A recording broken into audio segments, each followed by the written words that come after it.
ดำเนินรายการโดยพระธรรมกิติเมธีผู้ช่วยเจ้าวาดวัดราชาธิวาสวรวิหาร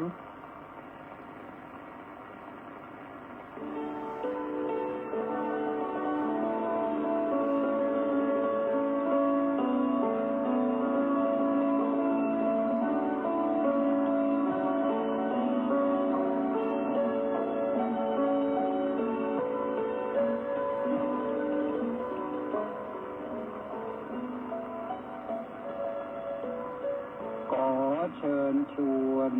มาฟังธรรมนำชีวิตขัดเกลาจิตบริสุทธิ์ผุดผ่องใสเสริมปัญญาบารมีให้จิตใจสุขสดใสเมื่อได้ธรรมนำชีวารายการพุทธานุภาพจัดสรรให้การบรรยายจากคำพีมีคุณค่า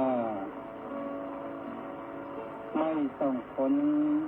ไม่ต้องอ่านให้เมื่อยตาได้เวลาพร้อมเชิญเปิดรับฟังทำจบแล้วสงบจิตสักครู่สำรวจดูจิตของตนก่อนทุกครั้งจิตว่างแล้วจักหลับได้ทรงพลังสุขสมหวังต้วนทุกท่านนิรันดร์เทิน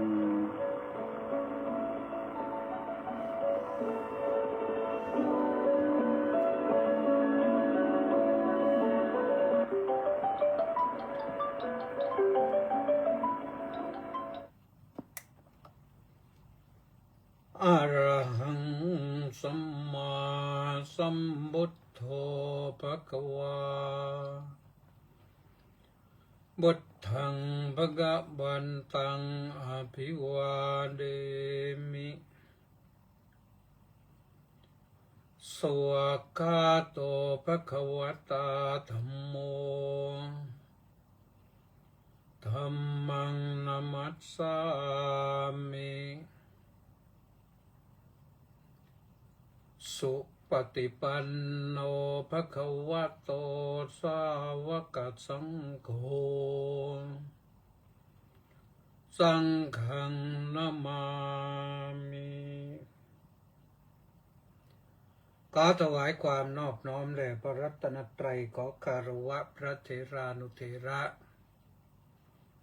และเจริญสุขเจริญพรสันสาธุชนทุกท่านวันพุธที่ 9 เมษายนพระพุทธศักราช 2568 ขึ้น 12 ค่ำเดือน 5 ได้เวลามาพบกับรายการพุทธานุภาพโดยพระธรรมกิติเมธีทางสถานีวิทยุกองพลที่ 1รักษาพระองค์วิทยุเสียงธรรมจากชาวพุทธวิทยุพระพุทธศาสนาและสังคมทุกคลื่นทั้งนครศรีธรรมราชสุพรรณบุรีและเชียงใหม่พร้อมด้วย Facebook ไลฟ์ที่กิตติเมธีเคตัวใหญ่ IMETE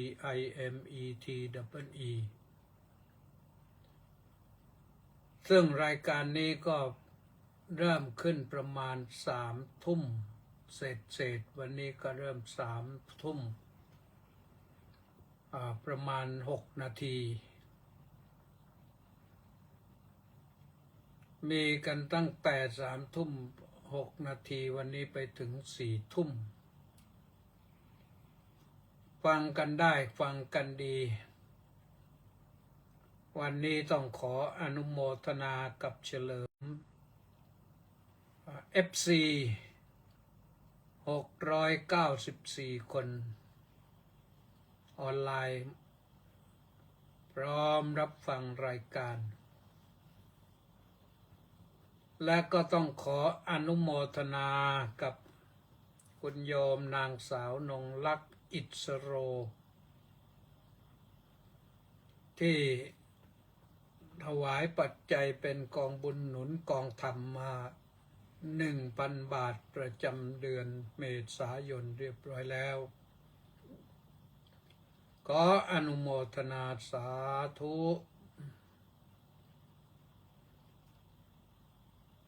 ก็มีหลายท่านที่บริจาคประจำเดือนท่านผู้ใดสนใจก็สอบถามรายละเอียดได้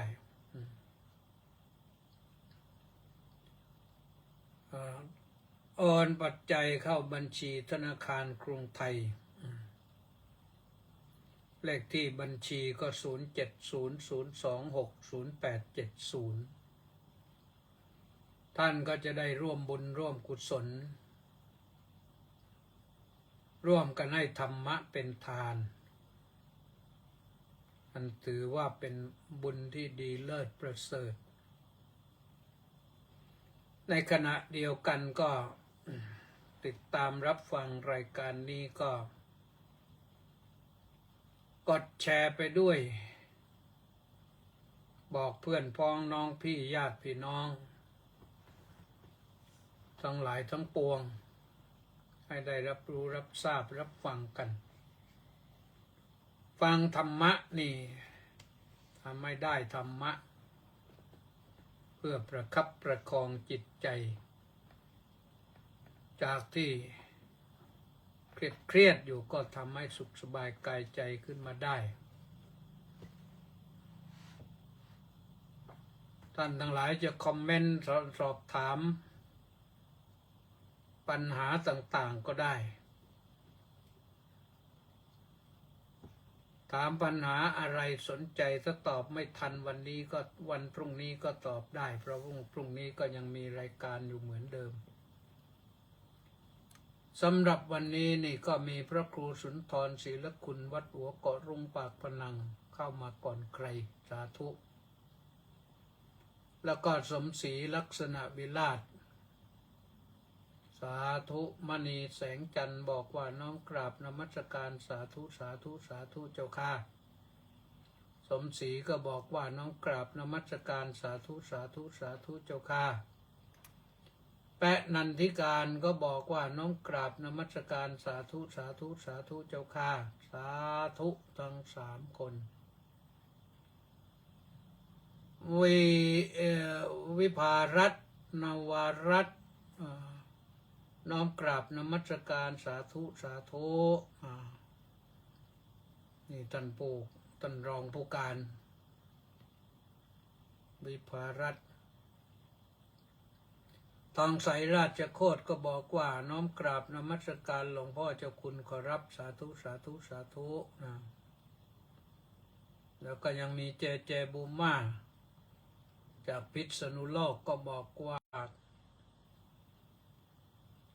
น้อมกราบสาธุสาธุสาธุอนุโมทามิก็อนุโมทนาทุกท่านนะรายการพุทธานุภาพวันนี้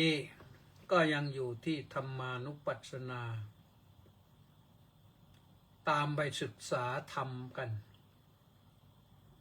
ตามแนวมหาสติปัฏฐานศึกษาไปอย่างมีสติที่มั่นคง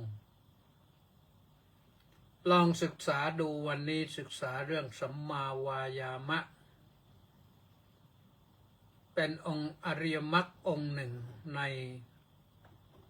อริยมรรคมีองค์8โดยเริ่มจากสัมมาทิฏฐิสัมมาวาจาสัมมากัมมันตะสัมมาอาชีวะแล้วก็สัมมาวายามะเป็นสัมมาที่5อาตมาภาพก็ชอบจะบอกว่าเป็นมาตรฐานที่5ของสัมมาของอริยมรรคก็จะเรียกว่าอริยมรรคนั้นต้องมี8มาตรฐาน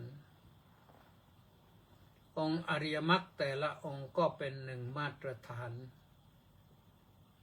ในหนึ่งมาตรฐานนั้นก็จะมีตัว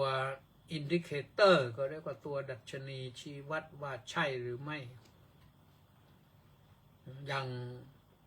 สัมมาวายามะนี่ก็คือความแปลว่าความเพียรชอบ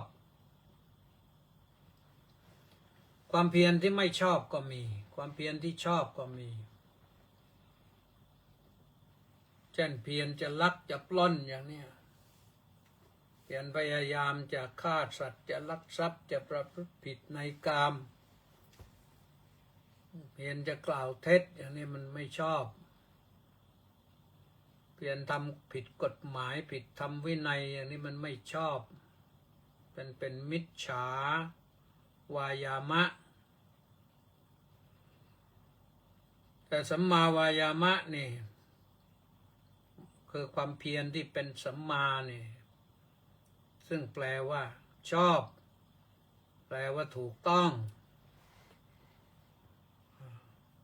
ก็มีสังวรประทานปหานประทานภาวนาประทานอนุรักษณาประทานในต้นเรื่องนั้นใช้ศัพท์ว่าสัมมาเพราะว่าวายามะแปลว่าความเพียรแต่พอในรายละเอียดนี่ใช้คำว่าประทานซึ่งก็แปลว่าความเพียรก็เป็นนั้นว่าความเพียรที่เป็นประธานนี่เพียรเฉพาะเรื่องวัดสัมมาวายามะนั่นเป็นความเพียรองค์รวมเอาละท่านสาธุชนทั้งหลาย สังวรประทานเป็นอย่างไรแปลตรงๆแค่นี้ก็คือเพียรระวังตัวนี่แหละระวังตัวให้ดีแต่คำว่าระวังตัวนะหมายถึงระวังมือระวังเท้าระวังตาระวังหูระวังจมูกระวังลิ้นระวังกายเป็นเรื่องของระวังใจด้วยระวังทั้งหกนะตาหูจมูกลิ้นกายใจระวังอย่างไรล่ะก็ระวังอย่างว่าเห็นสิ่งที่สวยเห็นสิ่งที่ชอบก็อย่าปล่อยใจไปบอกว่ามันดีแล้วมันงามแล้วระวังไว้ก่อนถ้าไม่ระวังไว้ก่อนนี่ตามันส่งไปถึงใจแล้วก็เผลอชอบเอาพอเผลอชอบแล้วก็มันก่อให้เกิดราคะความยินดีความพอใจหรือถ้าไม่ชอบในสิ่งนั้นก็ก่อให้เกิดความเกลียดชังความอาฆาตมาตร้ายไปเพราะฉะนั้นต้องระวังไว้ก่อนที่จริงตัวสังวรนี่ก็หมายถึงตัวที่ใช้อยู่ประจำก็คือสติเป็นสติสังวรต้องระมัดระวังต้องระมัดระวังไว้ให้มาก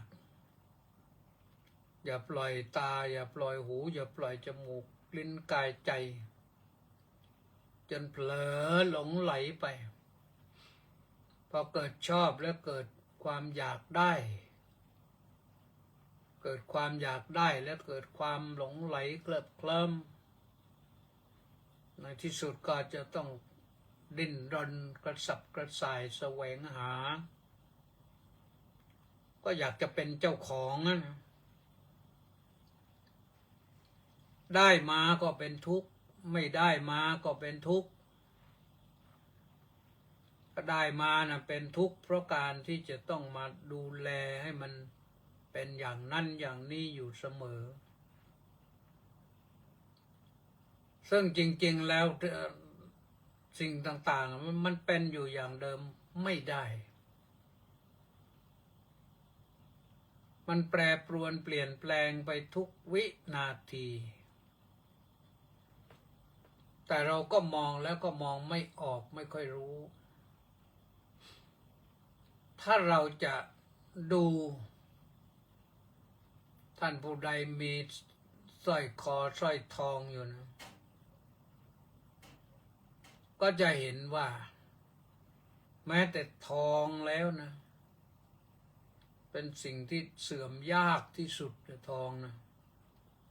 ที่ราคามันแพงนี่ตอนนี้บาทหนึ่งก็50,000 กว่าแล้ว ที่มันแพงเพราะมันคงทน แต่ลองดูสิว่าทองของเรานะ่ะสร้อยคอสร้อยมือหรือแหวนทองจากวันที่เราจ่ายเงินซื้อมาจากร้านทองกับวันนี้มันเหมือนกัน100%ไหมมันมีสีหมองสีคล้ำสีดำไปบ้างไหมหรือว่ามันสวยขึ้นกว่าเดิมสวยขึ้นกว่าเดิมมันจะไม่มีนะมีแต่ว่ามันมีสนิมทองมาติดสนิมทองนั้นบางทีก็ออกมาจากสนิมกายเรานี่แหละสนิมกายของเราก็คือขี้ใครออกมาจากคอเราก็ไปติดสร้อยคอก็กลายเป็นสีคล้ำสีดำไปเราจะไปขัดเองก็ไม่ได้ถ้าจะขัดให้สวยงามก็ต้องไปจ้างเขาขัดอีก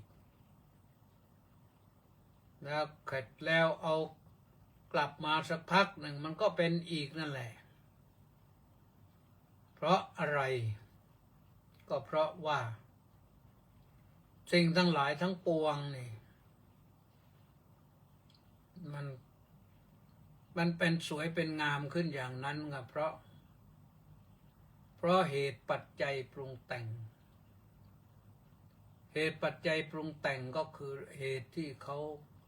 เอาทองธรรมชาติที่ก็ไปเก็บมาแล้วก็มาหลอม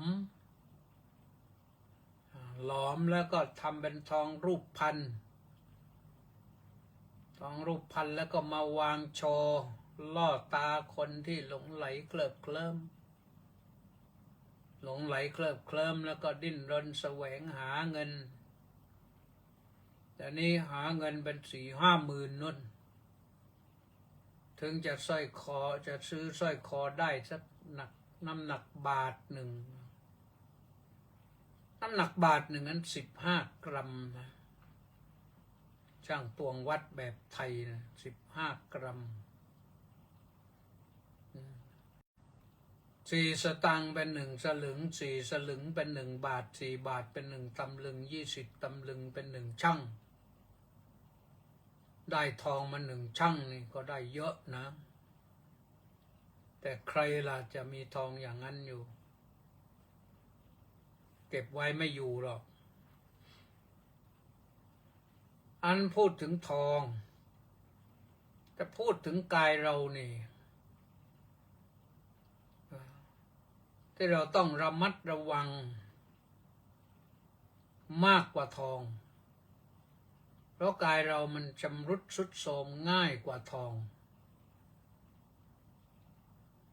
เดินไปกระแทกกระทันอันนั้นก็ไม่ได้โดนรถชนสักทีก็ไม่ได้ล้มหัวคว่ำขมำหงายบางทีก็ลุกไม่ขึ้นเลยแล้วก็ลาลับดับโลกไปเลยนี่ร่างกายของเราอ่อนแอนะร่างกายของเรานี่มีสภาพที่อ่อนแอแปรปรวนง่ายพระพุทธเจ้าจึงสอนให้รู้ว่า สังขารเริ่มจากที่สังขารร่างกายเราเนี่ยมันก็ไม่เที่ยงเป็นทุกข์เป็นอนัตตาไม่เที่ยงก็คือไม่อยู่กับที่เป็นทุกข์ก็คือความแปรปรวนทุกข์นี้ทุกข์เพราะความแปรปรวนสภาพแปรปรวนอนัตตาก็คือเป็นสิ่งที่ไม่มีเจ้าของ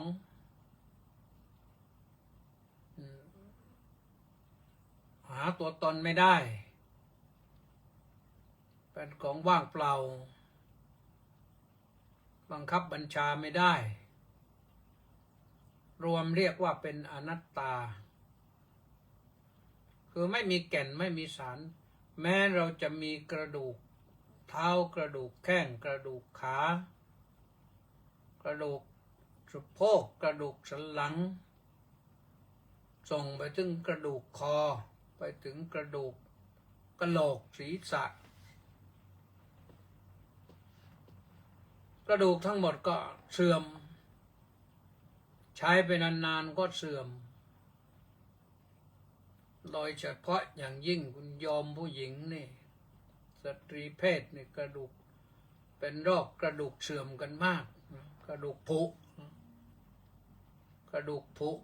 พรุนนี่เป็นกันมากต้องระมัดระวังต้อง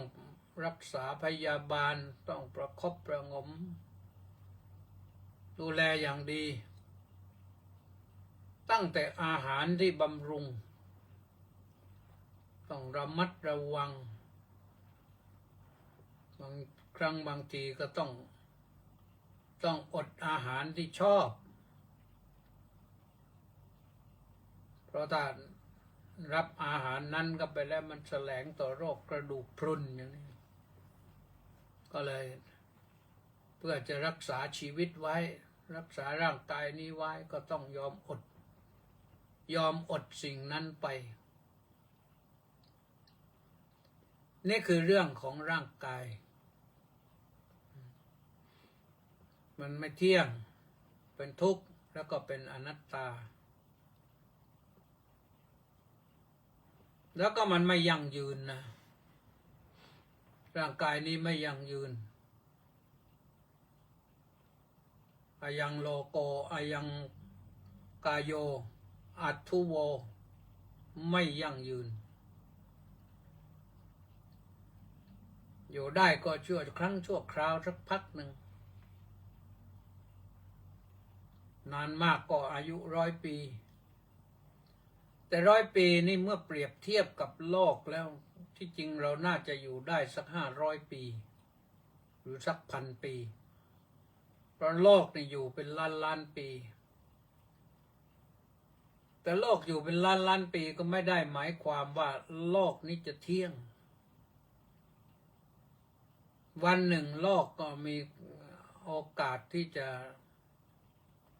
แตกสลายพังทลายลงได้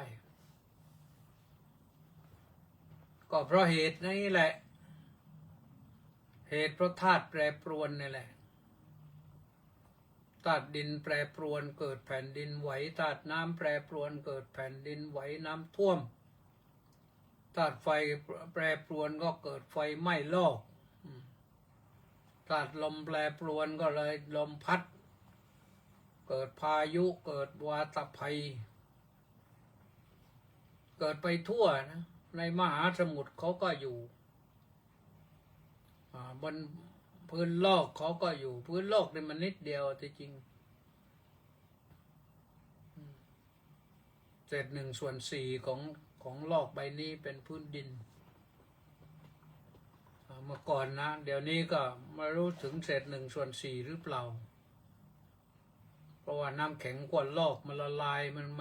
นไม่เที่ยงเหมือนกันนะโดยเหตุปัจจัยมนุษย์สร้างภาวะโลกร้อนขึ้นมาทำให้น้ำแข็งขั้วโลกละลายแล้วไปไหนละลายแล้วก็มาท่วมฝั่งบ้านเรานี่ก็มีนี่ นี่บ้านเรานี่ตั้งแต่จังหวัดตราดจังหวัดจันทบุรีจังหวัดระยองจังหวัดชลบุรีตลอดมาถึงจังหวัดสมุทรปราการจังหวัดกรุงเทพจังหวัดสมุทรสาครจังหวัดสมุทรสงครามลองไปถึงโน่นแหละเพชรบุรีราชบุรีนี่ไม่เท่าไหร่ไปถึงเพชรบุรีนี่มากถ้าต่อไปถึงโน่นแหละประจวบคีรีขันธ์ชุมพรสุราษฎร์ธานีนครศรีธรรมราชสงขลาไปถึงปัตตานีไปถึงยะลาไปถึงนราธิวาสยะลานี่ไม่ถึงทะเลนะ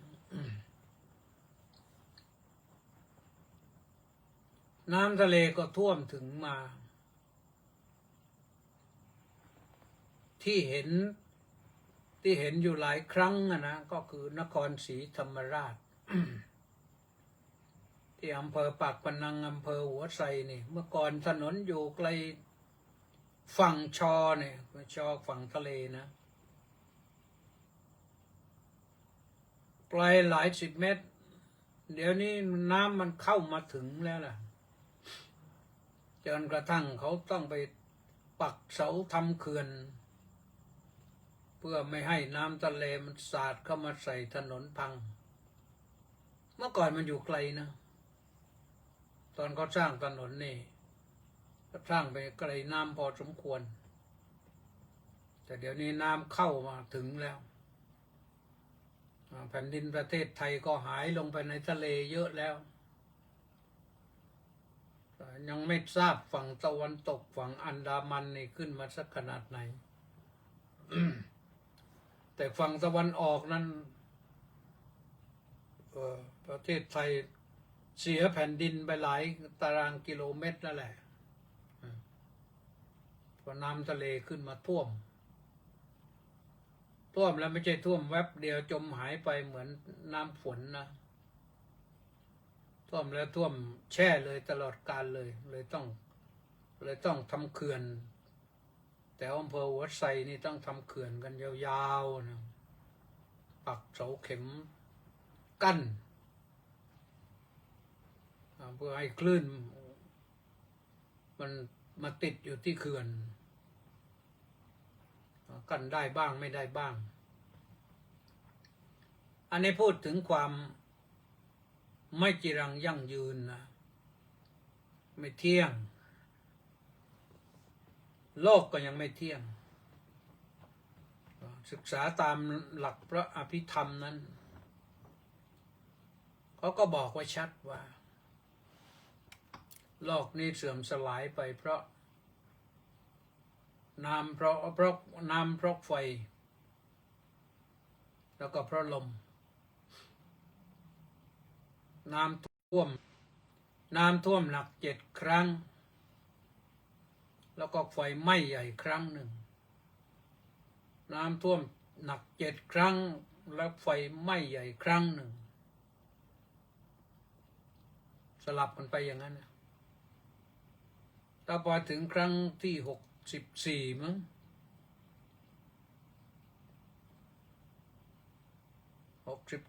64พอ65นี่ลมมาไปหมดเกลี้ยงเลยเหมือนกับลมมากวาดบ้านกวาดเรือนลงทะเลมหาสมุทรหมดเกลี้ยงอย่างนั้นเหลือแต่แผ่นดินราบแต่แผ่นดินก็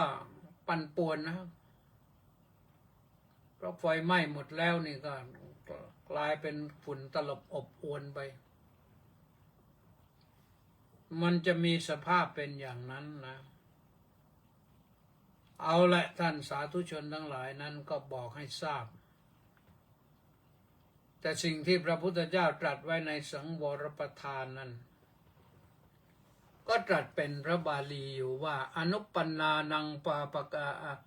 อนุปปันนานังปาปกานังอกุศลานังธรรมานังอนุปาดายะจันดังชเนติวายมติวิริยังอารปติจิตตังปคันนาติปดาหติ บอกว่าเพื่อจะยังอกุศลธรรมอันเป็นบาปที่ยังไม่เกิดไม่ให้เกิดขึ้นย่อมยังความพอใจให้ให้บังเกิดย่อมพยายามย่อมปรารภความเพียรย่อมประคองตั้งจิตไว้นะคือต้องฮึดสู้นะมันอึดเต็มที่นะต้องประคับประคองจิตถ้าไม่งั้นแล้วก็จะยอมพ่ายแพ้ไปปล่อยแพ้ก็คือหมดความเพียรตัวนี้พระพุทธองค์ยังเน้นในผู้ปฏิบัติธรรมป้องกันบาปอกุศลไม่ให้เกิดขึ้นในกมลสันดานไม่ให้เกิดขึ้นในจิตเพราะมันเกิดขึ้นแล้วเนี่ยมันแก้ยากถ้าเรารักษาจิตไว้ได้ป้องกันจิตไว้ได้เหมือน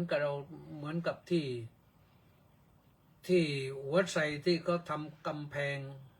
ทำเขื่อนกั้นน้ำไว้ก็ทำให้ถนนรอดอยู่ได้เรากั้นจิตทีนี้เรามากั้นจิตเข้ามาใกล้ๆก็คือกั้นจิตทำเขื่อนกั้นจิตไม่ให้บาปอกุศลมันเข้าเจาะทะลุทะลวงเข้าไปในจิตเพราะเข้าไปแล้วนี่มันทำให้จิตนี้เสียทำให้จิตไม่ดีทำให้จิตนี้วิปริตผิดเพี้ยนปั่นป่วนจิตไม่ได้อยู่ในร่องในรอยไม่ได้อยู่ในธรรม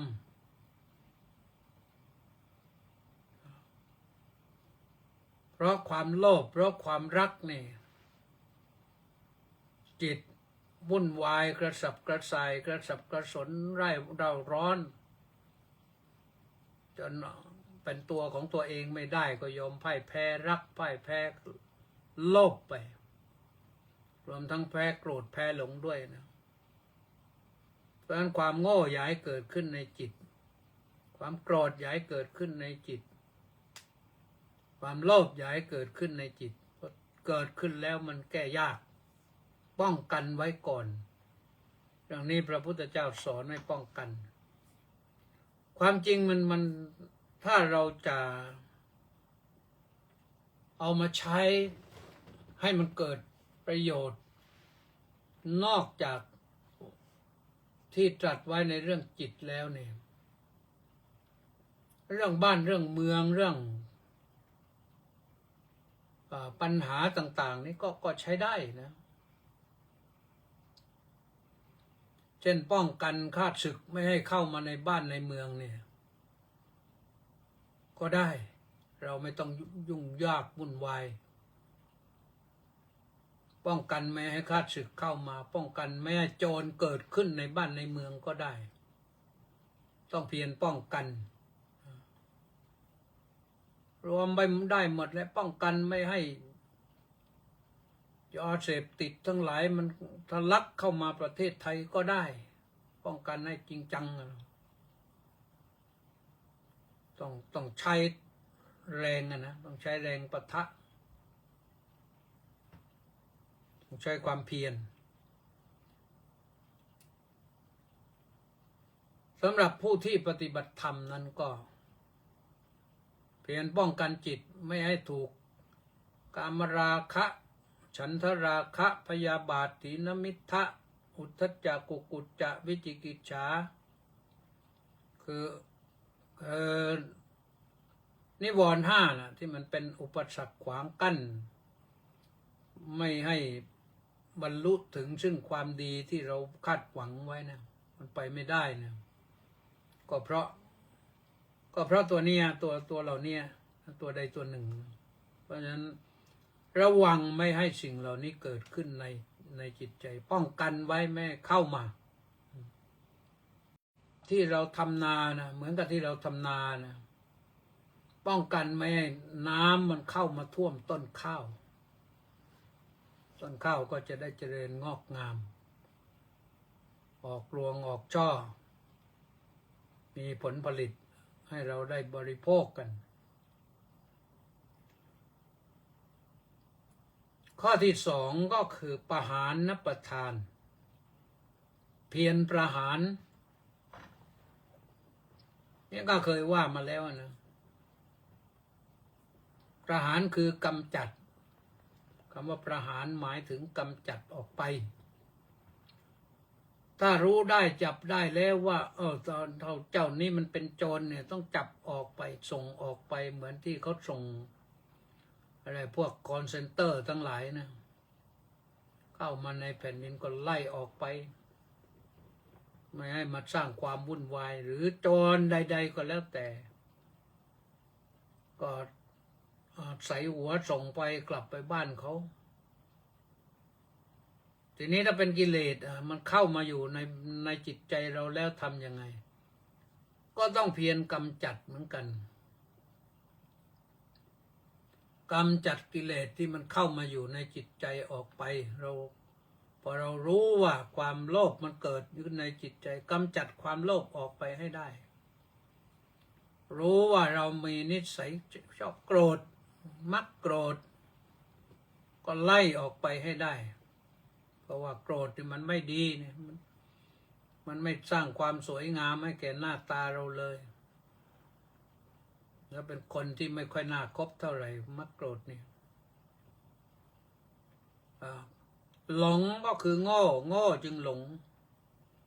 ก็สร้างปัญญาขึ้นมาศึกษาหาความรู้ขึ้นมาเพิ่มพูนความรู้ขึ้นในจิตในใจสิ่งอันตรายนั้นก็จะอยู่กับเราไม่ได้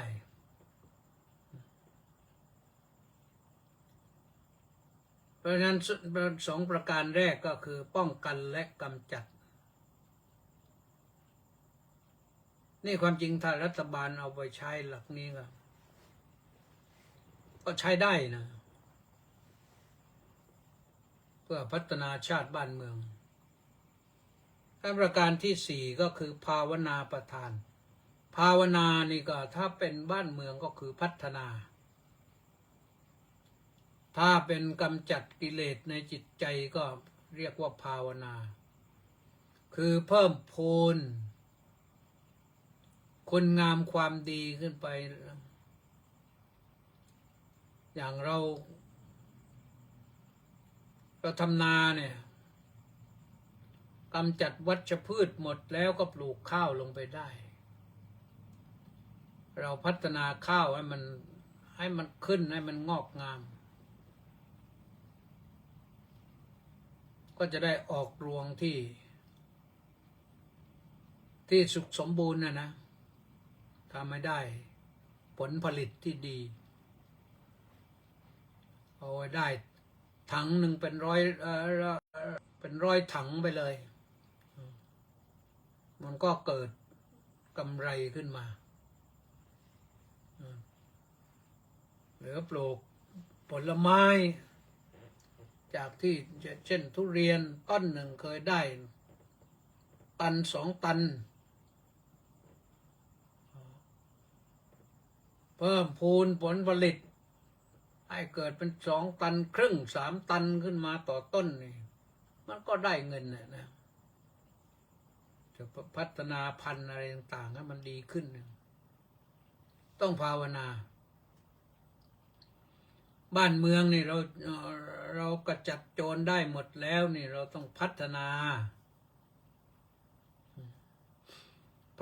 ให้บ้านเมืองมันมีคนดีๆมากขึ้นพัฒนาการศึกษาพัฒนาด้านการเกษตรพัฒนาถนนหนทางพัฒนา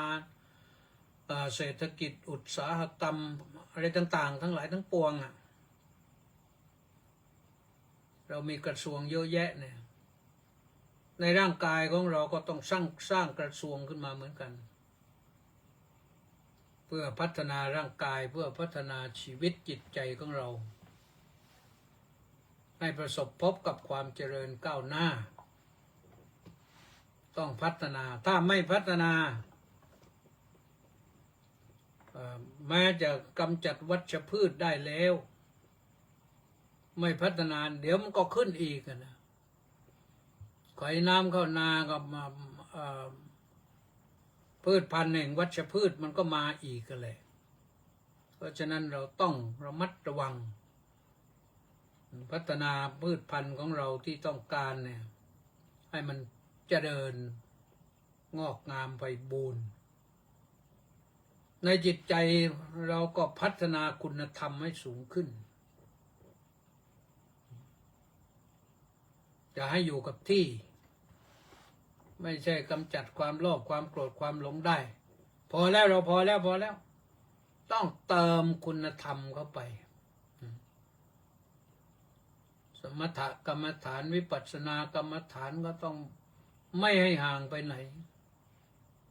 พระสัมมาสัมพุทธเจ้ายังทรงอยู่ด้วยสมถภาวนายังเสด็จจงกรมแล้วก็ทรงพิจารณาเรื่องอนิจจังทุกขังอนัตตาอยู่ตลอดทำให้พระองค์ได้มั่นคงมาตั้งแต่ตรัสรู้จนกระทั่งว่าวินาทีสุดท้ายแห่งชีวิตของพระองค์แต่ว่าจะไปถึงนั้นพระพุทธองค์ก็ทรงแนะนำไว้อีกนะว่าเมื่อพัฒนาคุณธรรมขึ้นได้แล้วในจิตใจเนี่ยเอากันว่าสำหรับเราเนี่ยเราพัฒนาคุณธรรมข้อใดให้เกิดมีขึ้นในจิตใจแล้วต้องข้อสุดท้ายก็คือต้องอนุรักษณาประทานคือรักษาสิ่งที่ดีๆนั้นไว้ที่พัฒนาได้แล้วนะก็เหมือนกับเราพัฒนาพืชพันธุ์ได้แล้วก็รักษาให้ดีเราพัฒนาบ้านเมืองได้แล้วก็รักษาบ้านเมืองให้ดีเรากำจัดสิ่งไม่พึงประสงค์ออกไปแล้วนำสิ่งที่พึงประสงค์เติมเข้าไปเติมไปเรื่อยๆแล้วก็รักษาสิ่งที่ดีนั้นที่เราคิดว่ามันดีนะให้เจริญงอกงามไพบูรณ์อันนี้แหละท่านสาธุชนทั้งหลายเพราะฉะนั้นใครทำอะไรก็ทำเริ่มจากที่ส่วนตัวนั้นต้องทำหน้าที่ป้องกันจิตของตัวเองไม่ให้กิเลสมันเข้ามากลุ่มรุมถ้ารู้ว่ากิเลสมันกลุ่มรุมแล้วเราไม่รู้จะรู้จากที่ไหนรู้จากการเปรียบเทียบจากเทียบเคียงจากคำสั่งสอนของพระพุทธเจ้าว่าอันนี้มันไม่ดีงามนะอันนี้มันไม่ถูกต้องนะก็ว่าไปในทางนี้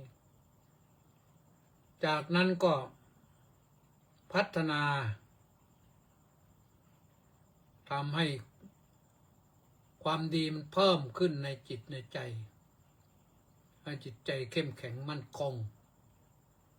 เมื่อจิตใจเข้มแข็งมั่นคงแล้วก็รักษาความเข้มแข็งจิตใจมั่นคงนั้นให้อยู่ยั่งยืนนานให้อยู่กับเราตลอดไป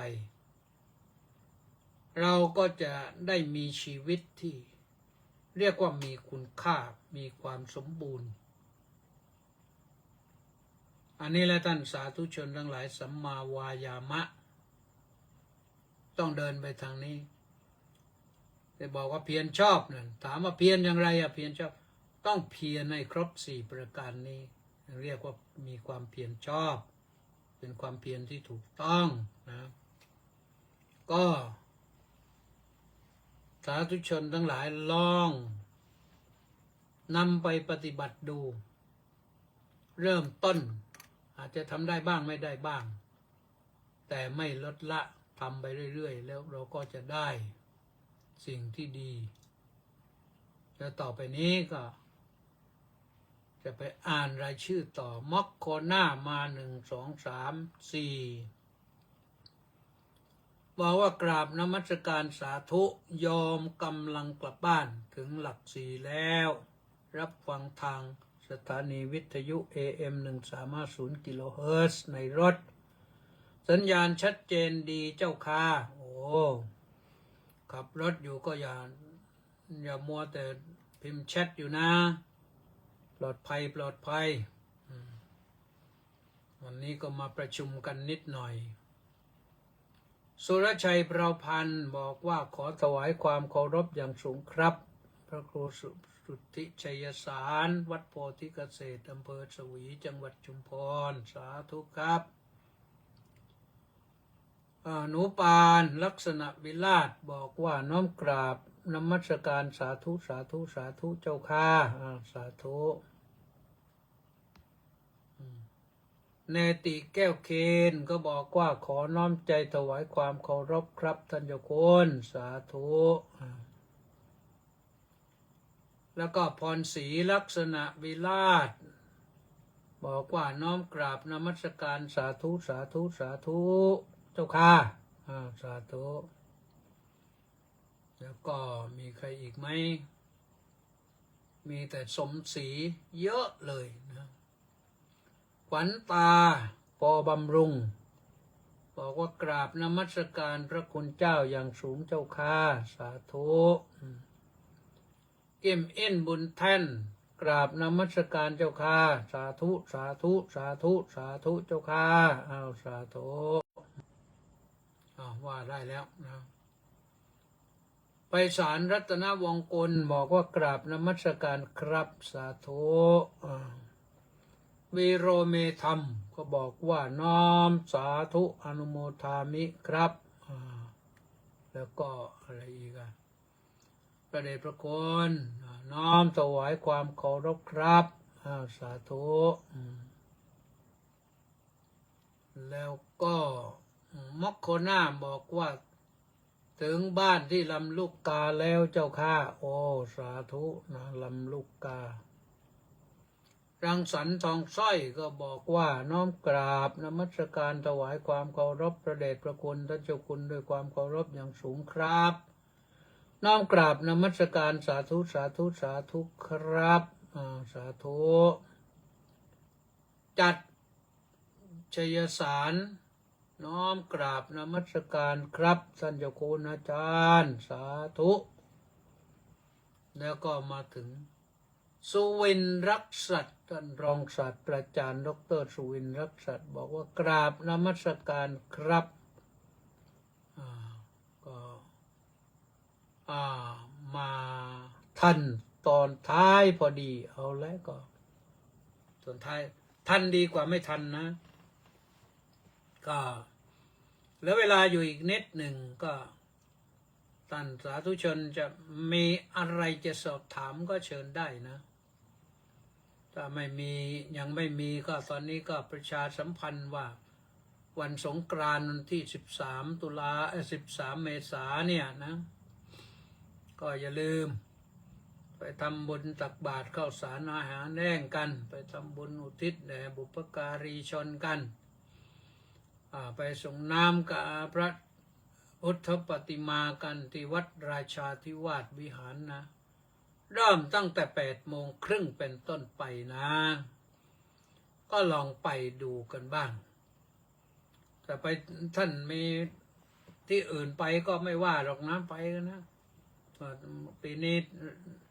รัฐบาลส่งเสริมสนับสนุนให้หลายวัดหลายที่จัดกันทั้งวัดทั้งไม่ใช่วัดก็สนุกสนานกันเรื่องของเป็นบุญประเพณีอันนี้เป็นบุญประเพณีนะถ้าเข้าวัดก็เรียกว่าเป็นบุญถ้าไปที่อื่นก็คงจะไม่ได้บุญนะไปวัดนั้นได้ทั้งบุญได้ทั้งสนุกสนานไปที่อื่นก็ไม่มีบุญให้นะเพราะแต่ถ้าเขานิมนต์พระไปประกอบพิธีให้หน่อยก็ได้เหมือนกันนะก็มีให้ได้เหมือนกัน หลายที่อาจจะนิมนต์พระไปเจริญพระพุทธมนต์ประพรมน้ำพระพุทธมนต์ให้ก่อนแล้วก็สนุกสนานกันอันนี้ก็ได้นะสงกรานต์ปีนี้นางทุงสะเทวีมั้งเป็นนางสงกรานต์ทุงสะเทวีนี่มีลักษณะอย่างไรก็อาตมาไม่ได้เก็บข้อมูลรายละเอียดมาพูดเล่าประวัติสงกรานต์เพราะเล่ากันทุกปีก็คิดว่าพอรู้เรื่องกันแล้วนะสำหรับวันนี้ช่วงเย็นนี่ก็มีประชุมสัมมนากันนิดหน่อยนะมีญาติโยมมาขอความเห็นยอมนิยมเวชกามานะมาขอความเห็นเรื่องพระศาสนาเรื่องอะไรที่เกี่ยวกับจะให้บ้านเมืองส่งเสริมสนับสนุนได้อย่างไรจะเป็นอย่างไรมีอะไรที่คิดว่าจะช่วยกันได้แล้วก็ขอความเห็นเรื่องต่างๆรวมทั้ง Entertainment Complex ก็พูดไปถึงเรื่องสุรายาเมาเรื่องโสเพณีอะไรจะทำอย่างไรให้มันเบาๆลงหน่อยให้มันเราห้ามนี่ห้ามไม่ได้นะห้ามไม่ได้เพราะมันเป็นของเก่าสิ่งเหล่านี้มันเกิดมาก่อนเราทั้งนั้นเรื่องการพนันนี่ก็เกิดมาสมัยพุทธกาลก็มีเรื่องเขาเล่นการพนันกันแล้วเขาเรียกว่าเล่นสกากันแล้วก็เล่นอะไรกันด้วยก็ไม่รู้เลยนะ